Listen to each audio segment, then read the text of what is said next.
ابو لہب ہلاک ہو گیا اور پھر ایسا برباد ہوا کہ اس کو طاعون کا مرض ہوا۔ طاعون ایک بیماری ہے جس میں جسم پر گلٹیاں ہو جاتی ہیں اور جو ہے نا بڑا تیز بخار چڑھتا ہے۔ ایک بیماری لگی اس کو، اس کے بیٹوں نے اٹھا کے باہر پھینک دیا، بیٹوں نے اٹھا کے باہر پھینک دیا۔ یہ باہر پڑے پڑے پڑے پڑے پڑے پڑے، اس کی لاش سڑی، مرا، لاش سڑ گئی، کوئی اس کے قریب نہیں جاتا تھا، ایسا اس کا انجام ہوا۔ حضور علیہ السلام کو ایذا دیتا تھا، تکلیف دیتا تھا، نبی پاک کی گستاخی کیا کرتا تھا، اللہ حضور کے گستاخ کو کبھی معاف نہیں فرماتا۔ جب اس کی لاش سے بدبو آنے لگی تو لکڑی کے ذریعے اس کو اٹھا کر ایک گڑھے میں ڈال دیا گیا اور اوپر سے پتھر ڈال دیے گا۔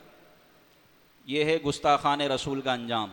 دنیا میں اللہ ان کو عبرت کا نشان بناتا ہے جو نبی پاک صلی اللہ علیہ وسلم کی گستاخی کرتا ہے، اور آخرت میں تو ان کے لیے جہنم ہے، بھڑکتی آگ ہے۔